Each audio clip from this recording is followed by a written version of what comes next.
Parfois, ce ne sont pas les mauvaises personnes qui détruisent une vie, mais les bonnes personnes qui ne savent pas s'arrêter. Celles qui donnent trop, celles qui pardonnent trop, celles qui restent disponibles même lorsqu'elles sont déjà brisées à l'intérieur. Parce qu'on leur a appris que la gentillesse était une qualité. Mais personne ne leur a appris que sans limite, elle pouvait devenir une arme dirigée contre elle-même. Et le plus douloureux, c'est que les personnes les plus gentilles réalisent souvent la vérité beaucoup trop tard. Quand elles sont déjà épuisées. Quand elles ne savent plus qui elles sont. Quand leur propre cœur ressemble à une maison vide que tout le monde a traversée, sans jamais y rester. Cette histoire est celle d'un homme qui voulait simplement être aimé en aidant les autres. Mais qui finit par comprendre une vérité que peu de gens osent accepter. Certaines personnes ne respectent pas ta bonté, elles la consomment. Et ce jour-là, sa vie changea complètement. Elias avait toujours été ce genre de personne qu'on appelle quand tout va mal. Depuis l'enfance, il avait ce besoin étrange de soulager les autres. Quand quelqu'un souffrait, il ressentait presque cette douleur à l'intérieur de lui-même. Alors il aidait. Naturellement. Sans réfléchir. Sans calcul. À l'école, il prêtait ses affaires. Il défendait les élèves rejetés. Il restait après les cours pour écouter les problèmes des autres. Et chaque fois qu'on lui disait « Tu es quelqu'un de bien », son cœur se remplissait d'un calme silencieux. Parce qu'au fond, Elias avait peur d'une chose, ne pas être assez. Alors il compensait avec la gentillesse. Il croyait que si les autres avaient besoin de lui, alors peut-être qu'il ne l'abandonnerait jamais. Mais il ne savait pas encore que beaucoup de gens aiment recevoir une lumière qu'ils ne seraient jamais capables d'offrir en retour. Les années passèrent. Et Elias devint ce même homme, mais dans un corps plus fatigué. Au travail, tout le monde comptait sur lui. Quand quelqu'un oubliait un dossier, Elias va gérer. Quand un collègue voulait partir plus tôt, Elias comprendra. Quand un ami avait besoin d'argent, Elias aidera. Et il disait toujours oui, même quand il était épuisé, même quand il n'avait plus de temps, même quand il avait lui-même besoin d'aide. Parce qu'il avait peur que dire non fasse de lui une mauvaise personne. Alors il continuait. Jour après jour. Il souriait pendant que son esprit se noyait lentement. Et le plus étrange, c'est que personne ne remarquait sa fatigue. Les gens remarquent rarement l'épuisement des personnes fortes. Parce qu'elles ont appris à souffrir en silence. Le soir, Elias rentrait chez lui avec cette sensation étrange d'être vide. Comme si chaque conversation lui retirait un morceau de lui-même. Mais malgré ça, il continuait d'aider. Parce qu'au fond, il croyait encore que la bonté finirait par revenir vers lui. Puis un jour, il rencontra Clara. Clara avait ce regard fragile qui donnait envie de la protéger. Elle traversait une période difficile. Des problèmes familiaux. Des blessures émotionnelles. Une vie chaotique. Et Elias fit ce qu'il avait toujours fait. Il devint son refuge.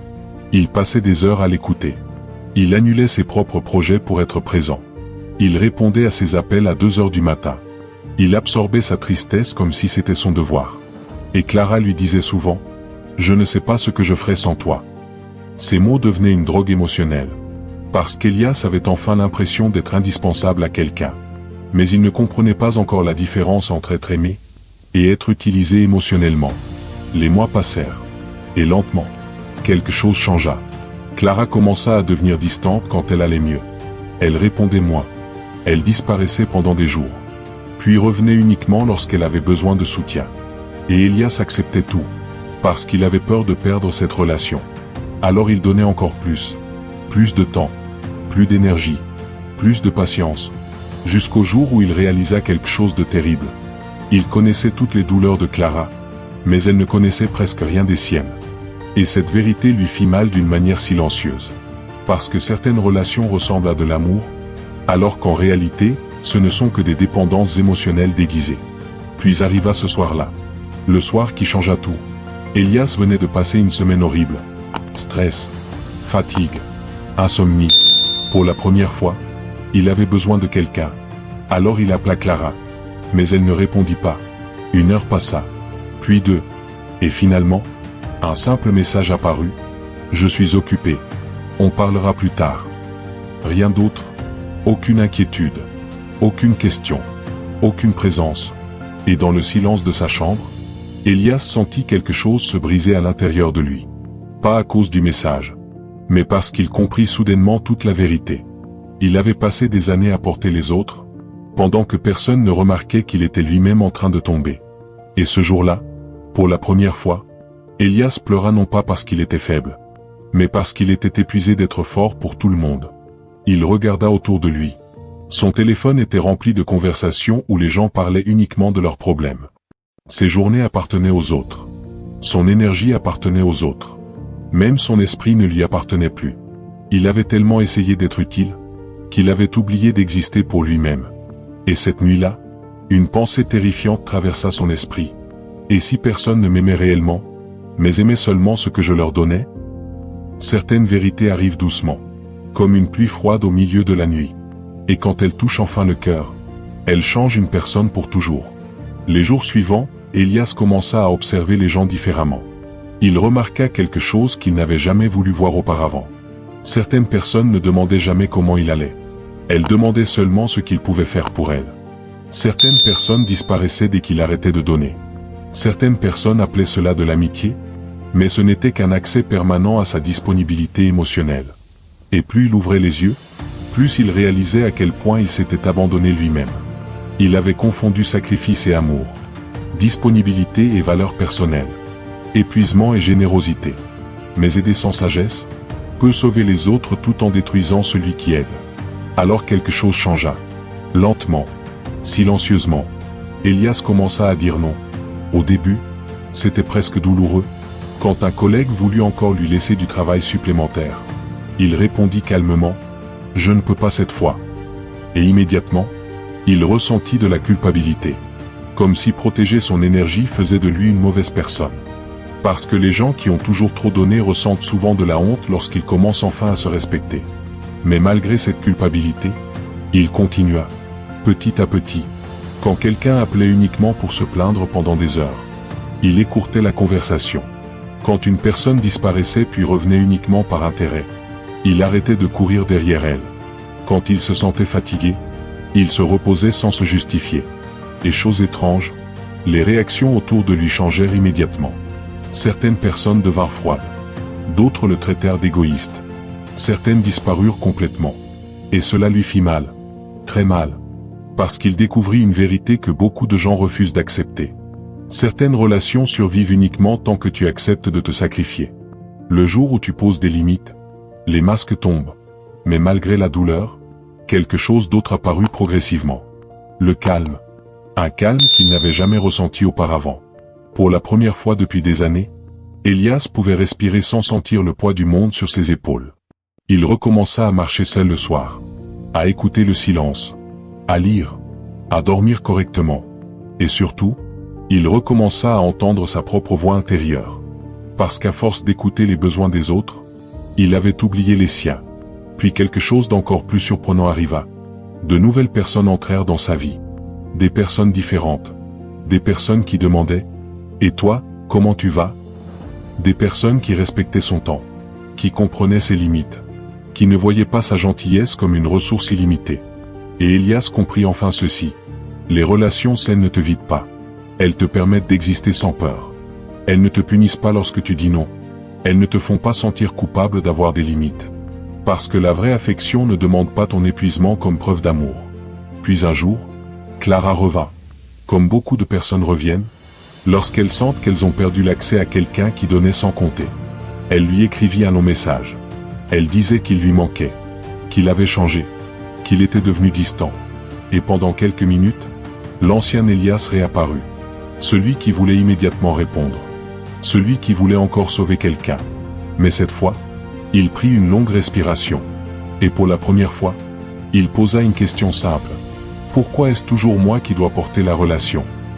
Le silence qui suivit lui donna sa réponse. Parce que certaines personnes ne cherchent pas un partenaire émotionnel. Elles cherchent un refuge temporaire. Et ce jour-là, Elias ne ressentit ni colère, ni haine. Seulement de la clarté. La maturité émotionnelle commence souvent lorsque tu comprends que tu ne peux pas sauver tout le monde. Et surtout, que ce n'est pas ton rôle. Pendant longtemps, Elias avait cru qu'être gentil signifiait toujours être disponible. Mais il comprit finalement que la vraie bonté a besoin de limites. Sinon, elle devient de l'autodestruction silencieuse. Une rivière sans frontières finit toujours par inonder son propre terrain. Et beaucoup de personnes bienveillantes vivent ainsi. Elles donnent, encore, et encore, jusqu'à ne plus avoir d'énergie pour elles-mêmes. elles pensent être fortes, alors qu'en réalité, elles ont simplement appris à ignorer leur propre souffrance. Mais ignorer sa douleur ne la fait pas disparaître. Elle grandit dans le silence. Elle fatigue l'esprit. Elle détruit lentement l'estime de soi. Puis un jour, le corps continue à vivre, mais l'âme devient épuisée. C'est pour cela que dire non demande parfois plus de courage que dire oui. Parce qu'un non honnête peut décevoir les autres, mais sauver ton équilibre intérieur. Et la vérité, c'est que beaucoup de gens ne veulent pas réellement ta présence. Ils veulent ton énergie, ton attention, ton écoute, ton sacrifice. Mais les personnes qui t'aiment sincèrement ne voudront jamais te voir te détruire pour elles. Avec le temps, Elias devint différent, pas plus froid, pas égoïste, simplement conscient. Il aidait encore les autres, mais plus au prix de sa santé mentale. Il écoutait encore les gens, mais il ne portait plus leur vie sur ses épaules. Il aimait encore profondément, mais il avait enfin compris qu'aimer quelqu'un ne signifie pas s'abandonner soi-même. Et cette différence changea tout. Son regard devint plus calme, son esprit plus léger, son cœur moins anxieux, parce qu'il découvrit quelque chose que personne ne lui avait appris dans son enfance. Le respect de soi est aussi une forme d'amour. Tu peux être une bonne personne, sans devenir le sauveur de tout le monde. Tu peux être gentil, sans accepter d'être utilisé. Tu peux aider, sans t'oublier. Et parfois, la décision la plus saine de toute une vie, est simplement d'arrêter de donner à ceux qui ne voient jamais ta valeur. Parce qu'au fond, les personnes qui méritent réellement ton cœur, ne te demanderont jamais de le sacrifier constamment pour prouver ton amour. Alors si aujourd'hui, tu te reconnais dans cette histoire, si tu es cette personne qui porte toujours les autres, qui écoute tout le monde, qui se sent coupable dès qu'elle pense à elle-même, écoute attentivement cette vérité. Tu n'es pas né pour devenir une source d'énergie que tout le monde consomme jusqu'à l'épuisement. Tu as aussi le droit de respirer, le droit de te protéger, le droit d'être fatigué, le droit de dire non, parce qu'une vie entière peut être détruite, non pas par la méchanceté, mais par une gentillesse sans limite. Et parfois, la chose la plus courageuse qu'une personne gentille puisse apprendre, est de comprendre qu'elle mérite aussi l'amour qu'elle donne aux autres. Alors protège ton cœur, pas avec de la haine, mais avec de la sagesse. Parce que certaines personnes verront toujours ta bonté comme une porte ouverte. Mais les bonnes personnes, elles, frapperont avant d'entrer. Et si cette histoire t'a parlé, partage-la à quelqu'un qui donne peut-être trop de lui-même au monde, sans jamais recevoir assez en retour.